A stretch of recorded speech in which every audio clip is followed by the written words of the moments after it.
Hey, LaQuania Shante here, creator and founder of Enrich Marketing Academy. And today I have the pleasure of speaking with Felicia Hill. Felicia owns a tax and credit repair business. So she's going to be talking to us today. I know Felicia is very busy right now. This is tax season. So I appreciate you taking some time out of your busy schedule to answer my questions, to talk to me today. I really want the boot camp members to get familiar with you and what you have to offer, as well as those that may not have taken the steps to invest in themselves and get their seat inside of the boot camp. So, welcome, Felicia. Thank you so much for hopping on. So, tell everybody who you are, what you do, and what your area of expertise is. Hey, LaQuanya, thank you first of all for having me on.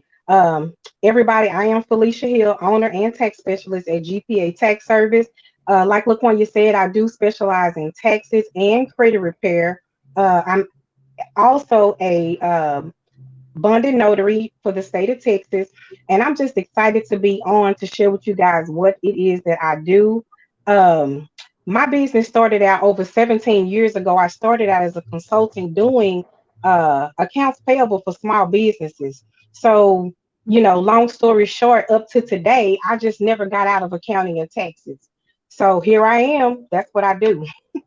All right. So, yeah, you wear many hats when it comes to financial services. So, what do you recommend? Because we have a lot of people that are new entrepreneurs. Maybe they haven't just established their business properly. Maybe they're confused. Or maybe there's somebody like myself who got started, just wanted to basically create a side hustle and create some extra income. And I did not realize that I was participating in entrepreneurship and that there were requirements and that I should have been paying taxes quarterly. And, there's just so much that us as entrepreneurs that we don't know when we don't have that business degree and we just decide that, hey, I want to do business. So, Mhm. what is it? What is something that you would recommend a person that's listening to us to do if they're thinking about starting their own business and becoming an entrepreneur? What steps should they be putting in place in order so that they don't get that visit from the IRS?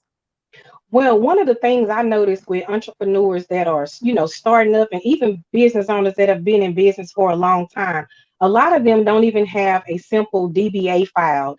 That is a doing business as, yourself or whatever fictitious business name you decide to choose. And so, of course, when it gets tax time, everybody wants to file a business. So one of the requirements of the IRS is to have proof of documentation. And a lot of these people that, are filing taxes for businesses, some of them don't have that. They don't have the receipts. Some of them will have bank statements, but it'll be a personal bank statement. So the requirements that they ask are for you to have a business bank account because you have to separate, the business from the person. And, just having an EIN number, is really not good enough for the IRS. Anybody can say they have a business, but what are the transactions that you have relating to that business that determines, your business and the activity of your business? So, Okay, yeah, good. So that's called commingling funds when you're mixing right. your personal and your business funds together. So the thing that you're recommending people do right away is to go down to their county clerk and get the DBA, which is the doing business as, and then take that DBA and open up a bank account in that business name. And so if they are, say for instance, in network marketing or something like that, they should be opening up that account in their EIN number and their DBA versus their own personal name, right? Right, exactly. So those things need to be separated. And me as an accountant, whenever I get, the client's records during tax time, it's my job to not really separate what is what because I count on my client to, provide me with those details. Hey, this is my personal, this is my business. So I'm going to be looking for those things, when I'm looking through the records. Does this business have its own bank account or are they using the personal? And if they are, then at that time I will, educate them and inform them that they need to be separating the two. So yes. So with the business account, it's critical that you don't do any personal transactions in the business account. Like I know things happen because I'm guilty of that. Sometimes I'll, if I'm in a rush or if I feel like I'm backing up the line, I'll grab whatever debit card that I can get that I know, okay, the money is here instead of having to transfer and do all of that. So is that something that causes issue, or is that something that where you can only claim what maybe you have to go through and highlight, like, okay, this is don't count this, don't count that. But for the most part, you should Right. have those separated. Right. I do that as well. Like, as far as that goes, you do need to have everything separate. Commingling of funds is a big no-no with the IRS. Whenever you're running a business, all expenses need to be ordinary and necessary. And at their discretion, they can deny, the claims for your expenses at any time. So with your business, you also want to make sure that you have receipts, because from what I've learned, the bank statements are just not enough, because they can look at that bank statement and look on any given day. I'll just make up a date, December the 14th, and you made a purchase for $600 for something, and all it's going to have on that bank statement is maybe the name of the place, the phone number, and that amount. But it doesn't break down what the purchase actually was. So, if in the event that you were ever audited, the IRS can say, hey, let me see that receipt, that you had on December 24th for this $600 amount. And they're going to be looking to see if that expense was ordinary and necessary for the business. And like I say, at that time, they can deny the claim for expenses. I've seen that happen, time and again. So that's why it's very important to keep business and personal separate, so that you'll know, hey, this was for the business and this was for my personal. Because I'm guilty. I've done that too. Sometimes when I feel like I'm low on my personal side, I'll take that debit card from the business and buy food, and things of that nature. But not all meals are deductible, Mhm. so because the IRS expects you to eat. So you can't just go writing off meals just because you paid for it with the business card. And Right. same thing for, equipment purchases, because sometimes we might want to go buy a cell phone. If it's not related to that business, then no, it can't be written off. So yeah, we just have to be careful, you know, uh commingling those funds. And so, what are some softwares or some tools that you would recommend for people to use? Because I know I am very um, Oh my God. guilty of not keeping those receipts. Like what? So so I will tell you this. Now, this is what I always tell my clients, like, and this is just me. Everybody has their way that they run their business. So I always, my clients, some of them don't keep up with stuff, some of them do. I have some of them, and I baby some of them too, but they'll scan me in or use a scanner, PDF scanner on their phone or at home on a regular printer, scan in those receipts so that you won't lose them.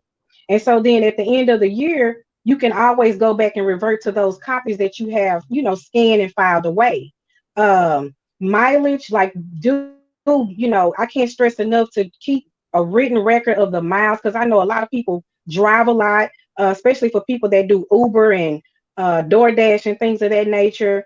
Courier service, make sure you're keeping a mileage log, because they want to see written statements and, like I say, proof of documentation of everything that you're claiming as a write-off on that business.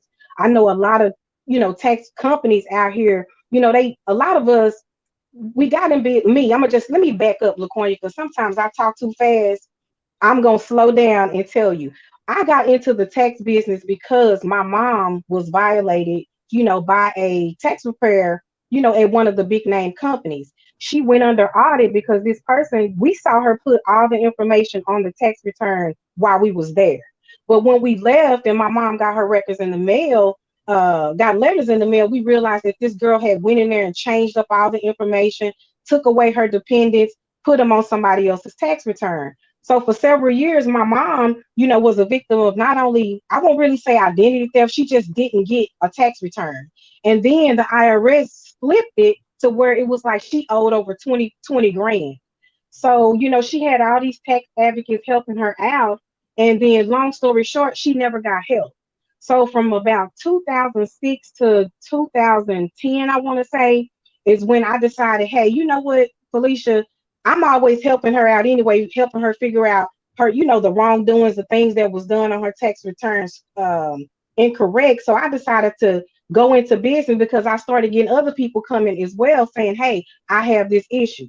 So I winded up helping her get out of that mess and discovering what this other preparer had done. And so from there is where I got my passion, is because my mom got into that trouble, not so much trouble, but just to where they just messed up her tax file to where she wasn't getting a tax return, or they used her dependents on somebody else's return.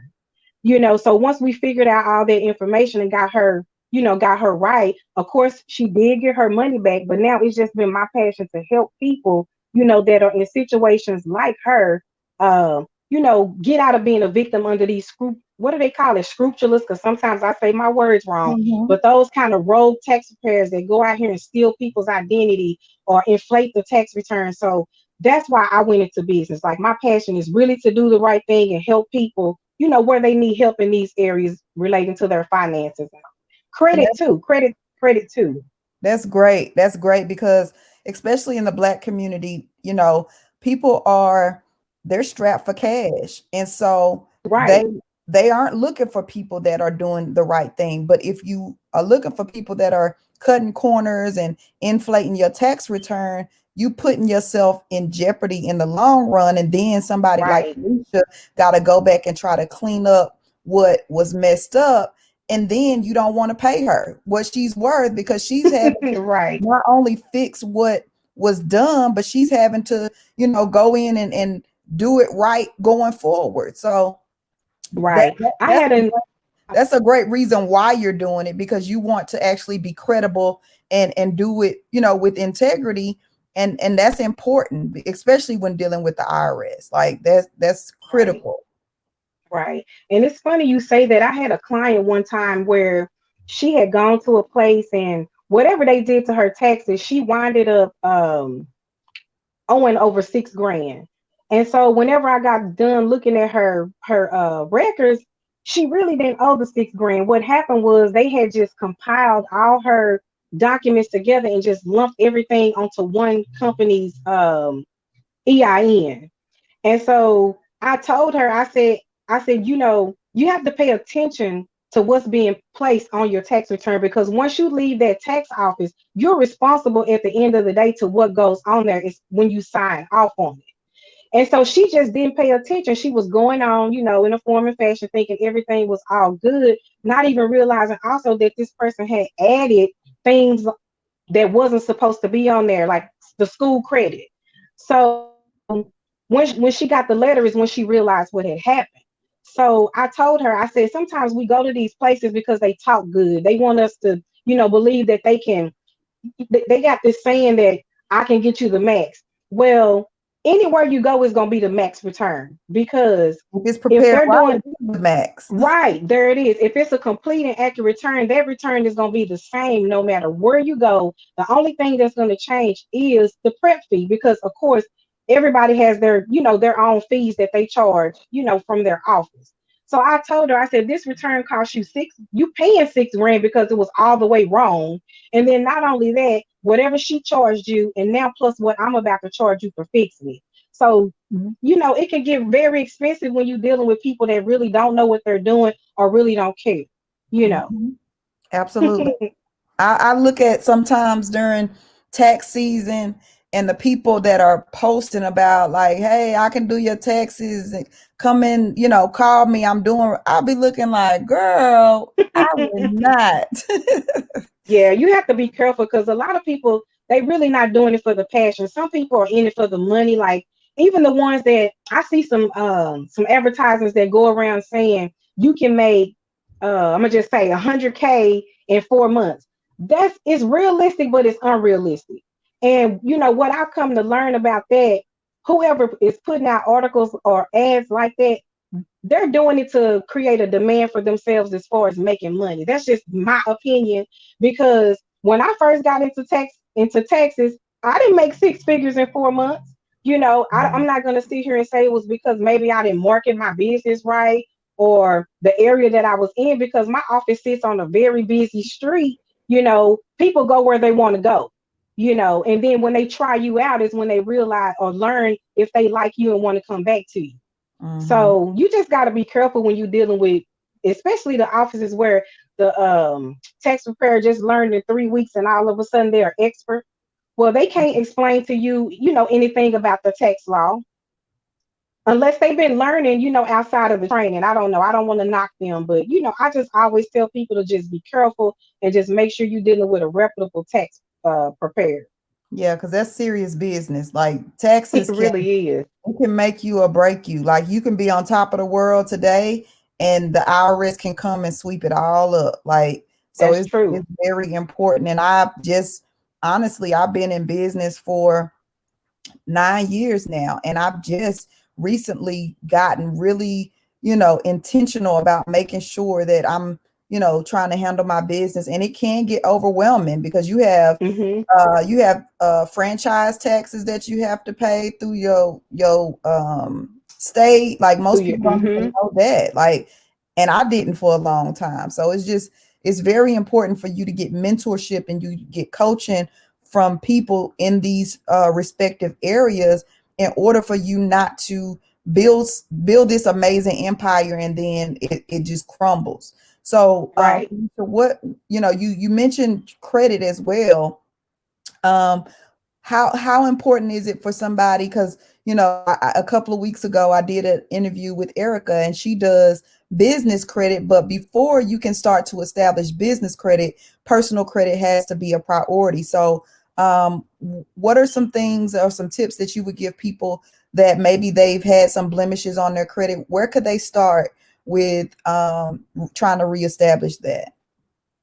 Well, I will tell you this. Now, I do deal with a lot of people that, come because their credit scores are low. Some of them, it's not that the credit score is low. Some of them just don't have enough credit.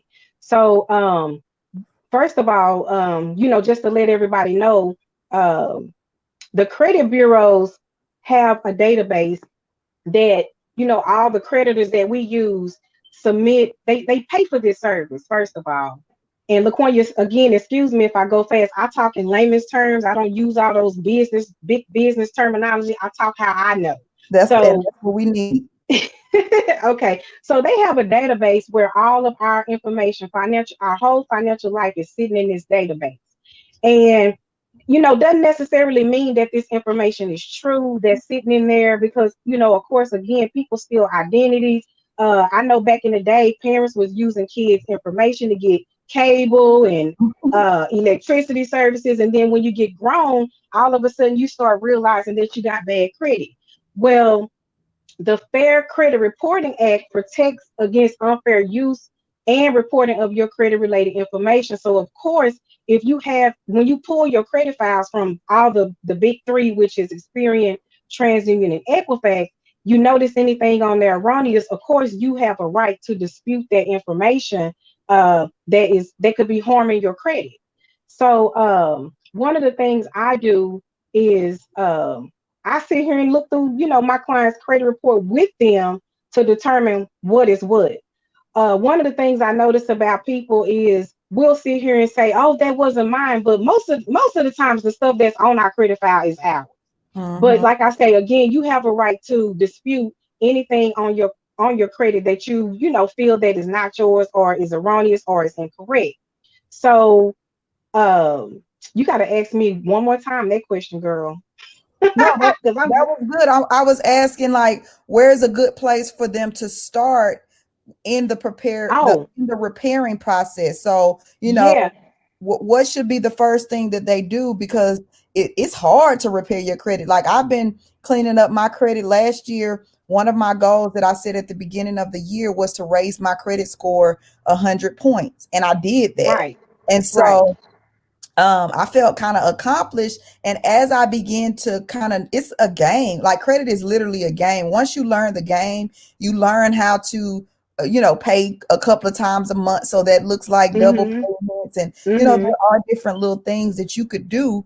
But people don't know once they jacked everything up, how do they go about? Is it a secured credit card? Is it becoming an Okay. authorized user? Like, where should they start as far as repairing if they're ready to be disciplined? Because the thing about it too is, if you don't change your behavior, credit repair really doesn't matter because you're It going to doesn't help. continue on this cycle. So I know you're into Okay. financial services. So like, education should people start to get? Is it budgeting that they should focus on? Is Well, it debt it's all of elimination? that. It's all of that because it all starts with financial dysfunction. Like when I was 18, I walked into a jewelry store, I got a credit card, and then I walked into the bank and I got a what is it? Back then, I think it's Nations Bank, and I got a credit card through them.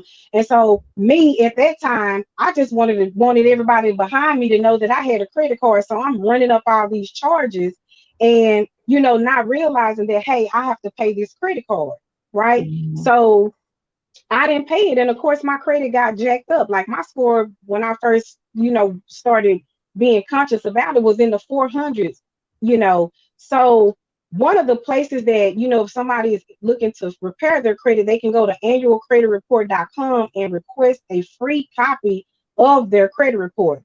I always tell people to go straight through the sources, through Experian, through TransUnion, through Equifax, because I've noticed that a lot of people are using Credit Karma. Not to say anything bad about Credit Karma, but Credit Karma is an educational site that teaches you things that you can do to, get your credit right. So you can use that site, but the scores on that platform is not going to be accurate or as accurate as what you would see on Experience. So you can start there with the annualcreditreport.com, pull your credit reports from there, and then you can go through there and look and see what's affecting you erroneously. Then at that time you can dispute, anything that's on there that that's not yours.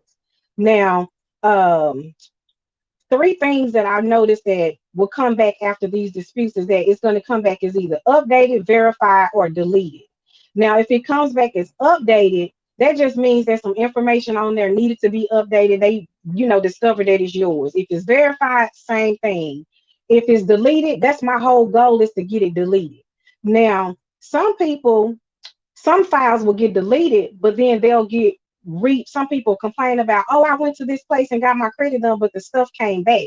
Well, they do have this thing where it's called reinsertion, because some of those debts that we are disputing, they really are our debt. So creditors report, some of them report every 10 days, some of them report every 30 days. So whenever they go back and report next month, they're going to report that, the file that was deleted, they're going to report it back because it was your debt. But if they remove it, I always tell people, once it gets deleted, your goal is deletion from your credit file. Doesn't mean you don't owe it. You still owe the debt. At that time, you want to go and talk to the creditor and start negotiating, either, paying half of it, making a payment plan, or however you want to do it, to where you can take care of that debt. Otherwise, it's going to show back up on your credit. Great. So that's the missing piece. A lot of people, they, especially with like student loans or child support and things like that. I've seen people, promise people that they can get these things removed, but you got to understand that's the government or that's the state. Right. So just because it's deleted from your credit file does not mean that it is deleted from the fact that you owe that. That doesn't mean that there will still can't be a lien where when you're ready to go and purchase a house, that can prevent you from doing that because that's going to come up. So that was really good. Oh, and you know what? I'm gonna say another thing, and this goes, credit and taxes goes hand in hand, because another thing I noticed that people, and I'm saying people because I don't want to be singling out certain people. So people will file their business taxes, and then when they get ready to buy a house, the lender will say, they're not ready because these expenses are exceeding their income.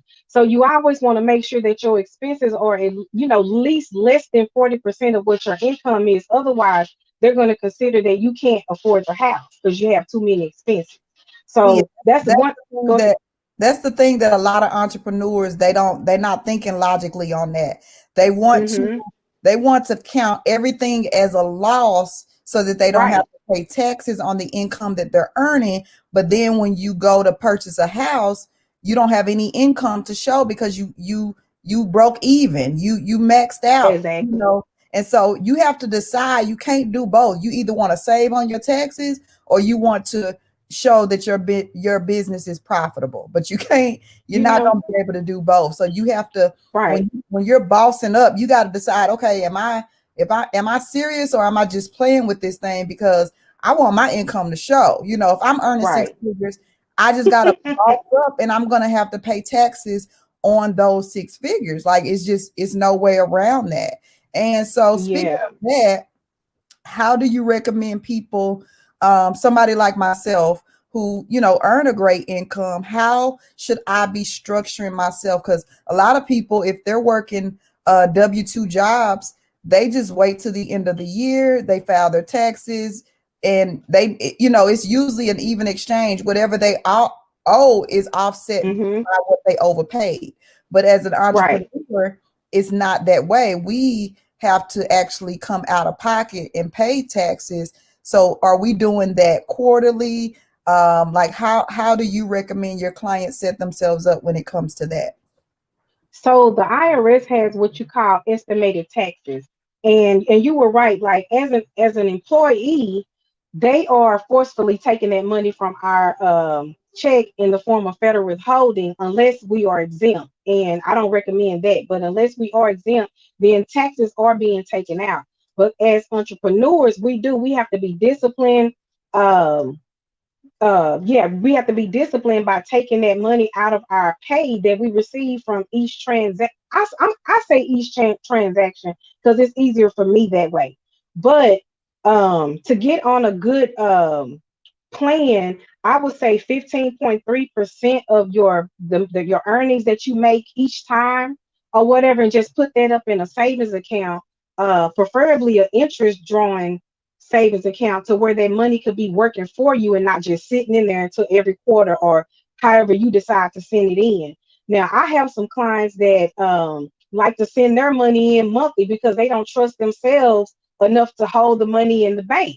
So 15.3% is on the low end. Of course, there are different tax brackets. We have people that are in the 10% bracket, the 20%, 36% tax bracket. So you just have to take out the tax that's relevant to your tax bracket and send it in every quarter. Wow. So if somebody is, because I'm over here thinking, like you saying out, I'm like, dang, I need to get with Felicia because I know I'm not doing what I'm supposed to be doing. So if somebody wants to hire you for your services, maybe they listening to this and they're like, oh my God, I'm not doing what I'm supposed to be doing. How, like, what services do you offer? Do you say, for instance, somebody like myself has back taxes that they need to file? How far back can you help someone if they're needing to get your services for that? So I go back 2006.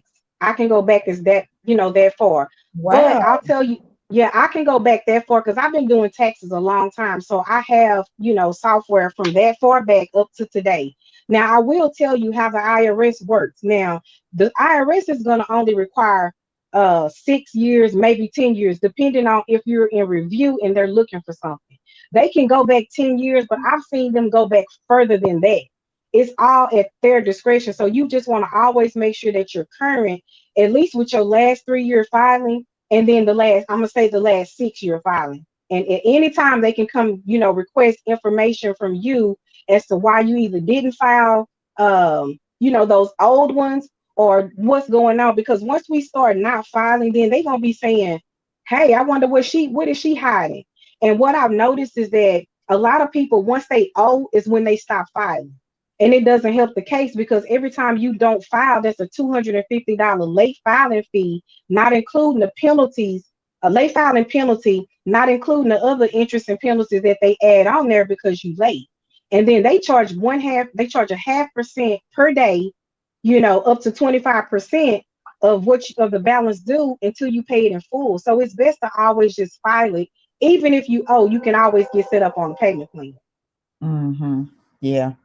So y'all heard it. Like everybody want to be a boss until it's time to do what the bosses have to do. Like that is one quote that I always say because I can relate to that. Like I always knew that I wanted to work for myself. I always got fired from jobs, so I really knew that it was written in my cards that I was supposed to actually be an entrepreneur. But I just thought, hey, we making money and that's all we got to do. But it's so much Right. more because the people, they want their cut. They want their money off the top. Right.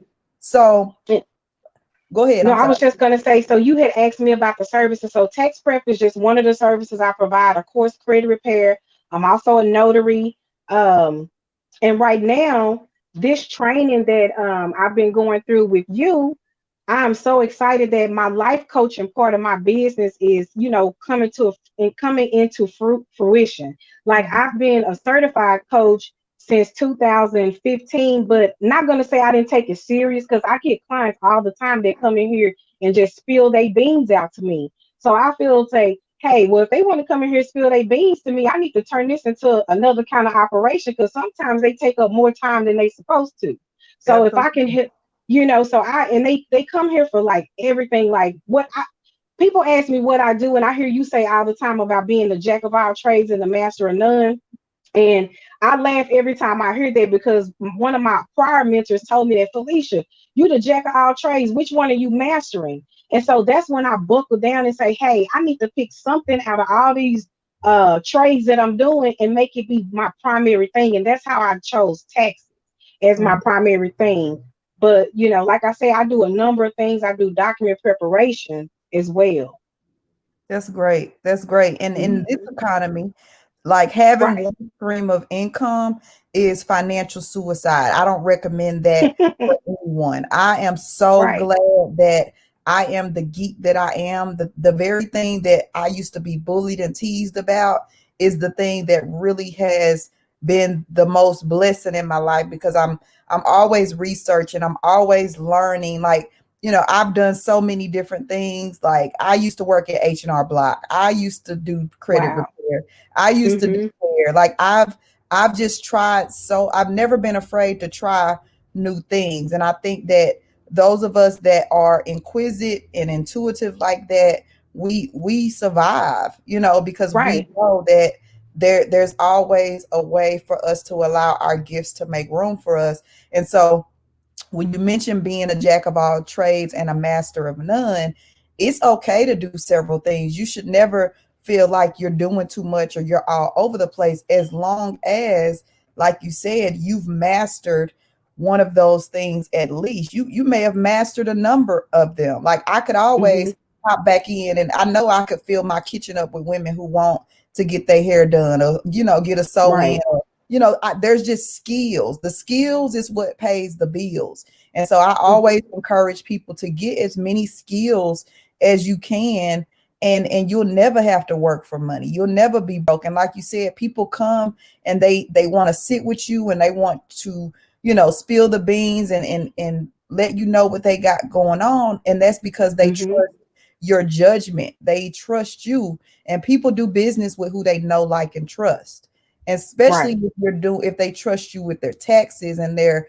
social security number and their personal identity. Like that is commendable. Not everybody can be successful in that field, especially not for 17 years. I think you said you've been doing this. So Yes. Yes. that that is very commendable. But like you Hmm. said, it's about you marketing yourself as well too. Like for the stuff that I think that you should be a lot more present. I think that you should be out here saying, look, this is what I know and this is what I Right. can help you with, because you are a wealth of knowledge and people definitely can benefit from the things that you know. But like some things that you shared with me, I didn't even know. Like you definitely have what people are needing. And so I know that you're super busy. We kind of went over. I like to keep the interviews to about 30 minutes because the women that I am interviewing, I know that they're busy in their respective niches. So before we go, let the people know how they can get in contact with you, any type of specials you're running, anything, any calls that they can actually book a consultation with you if you're not super booked during this tax season. Just let them know how they can get in contact with you. Okay, and LaQuanya, before I do that, there's a couple things that I wanted to share before I do that. Go You had ahead. asked me about well, no, I'm gonna share with y'all the number one thing that I realize people don't know about credit. when they have a credit card, and this is why I believe that people aren't serious about their credits, because when they're looking at the credit card like it's a bill, and I don't view my credit card as a bill. I look at it like it's my bank account. So Mm-hmm. I'm just gonna give an example. If you have a credit card that's $500, what I do, I have some bills at the office that is set up on that card, and if I max it out, I pay it off at the end of each billing cycle, because I know that that money that I paid on that card, once that card clears, guess what? That $500 that I just paid, it's on that card and it's readily available for me to use a day after I pay it, or two, depending on what day I pay it, on the weekend or through the week. So that's one thing that I notice about people when they look at that credit card. Oh, I got a credit card bill. I don't view it like that. Stop viewing the credit card like it's a bill. That's your money. Unless it's a department store card, that's a whole nother conversation. I'm talking about those main Visa, MasterCard, Capital One, Navy Federal credit cards that have money on them. That's your money. Put your Exactly. bills, if it's a personal card, put your bills at home on that card. When you get paid from your job, pay the card back and just keep trading money back and forth every month. And I promise you, that credit score is gonna skyrocket. And that's I that's have exactly how I raised my score 100 points this year. I have a Navy Yes. Federal card, and it's like a $3,500 balance. I mean, Hmm. yeah, balance. The only thing about a credit card that I really hate is that I can't pay my rent and my car note with it. I know, right? That's it. Right. Yeah, but Right. everything else it goes on that card. And the reason why, like especially when I'm going to restaurants, like I use my credit card more than I use my debit card, because what people Hmm. don't realize too is that you don't earn rewards on your own money on your debit card That's and stuff right. like that. But That's when right. you have a credit card and you're buying gas or you're buying groceries or you're buying food at a restaurant, you can earn reward points back. And so I always transfer my reward points back into Amazon gift cards. And so now Right. it's like it's like you getting paid to use the card. So that was a great point that you made, Felicia, about looking at your credit card as it's your own money. You're just basically recycling the same money over and That's over. right. Right. And you know what? I don't hear a lot of the gurus. Everybody is a guru, but I don't hear them out here really telling their client how to beat the system. And to me, that's one way to beat the system, because I know for a fact every client that I get, they looking at, oh man, I gotta pay this credit card bill. And you can't look at it like it's a bill. That's your bank. Yeah, Look at it like it's your use that as bank. a payday. That's your payday loan, so you don't have to go to Yes. the payday loan. There you go. And then one other thing that I forgot to mention was that I got a question the other day about, at what point do entrepreneurs file a tax return on their business? It's when your net earnings from your self-employment is at least $400, and your net earnings are uh, the income that you make minus your business expenses, which can be mileage, equipment, travel, lodging, anything of that nature. When you subtract that from that if it's $400, then you need to be filing a tax return That's good. for That's business. great For information business. to know. So if Hmm. you're selling hair, whatever money that you make, minus your inventory and things like that, if that amount exceeds $400, that needs to be filed on your tax return. Right. So And that didn't come from me. That came from the IRS rules. So you can find all the information that I told you. You can also find on their site. A lot of people won't even go look. It's all on there. Just go look, type it in. How much do I need to make the file a business return? And it'll tell you. yeah, or just leave that to the professionals. Y'all get in contact Yeah. with Felicia. Even if Yes. you're not here in the DFW area, I'm sure that she can still help you with what you need as far as getting a better understanding. Because, even if she does not prepare your taxes, you can book, a paid consultation with her, and she can help you get everything organized and, really set right so that you maybe you can do it yourself if that's what you want to do, but she'll get you where Hmm. you have that foundation of knowing what should be done and what shouldn't be done. So Felicia, give them That's right. your contact information and any Okay. last minute tips that you have. This has been so good. Like I I mean, you are a wealth of knowledge. I cannot believe how you just got on here and just really, gave people some game that they may have not known, and just, it's just it's what we need to know. It's not something that's optional. It's definitely critical if we want to be sustainable in our businesses. So, giving them the That's right. information on how they can get on your calendar. Okay, so y'all can reach me at feliciahill.com, and I am on social media outlets under FLH Consult. My tax business is listed under GPA Tax Service. I would love to have you. Come on over here where the knowledge resides. I'll be waiting on you. Yes, yes, yes, yes. So thank y'all so much for tuning in. As we spoke with Felicia Hill, she is the owner of a tax business as well as credit repair. So I'm definitely recommending that you get on her calendar and get your questions answered. Thank you so much for tuning in. I am LaQuanya Shante, creator and founder of the Enrich Marketing Academy. If you have not already secured your spot inside of the boot camp, you want to head on over to www.enrichmarketingacademy.com. You can also book a call with Felicia there as well. So thank you so much for tuning in, and we'll see you on the next interview. Thank you. See you later.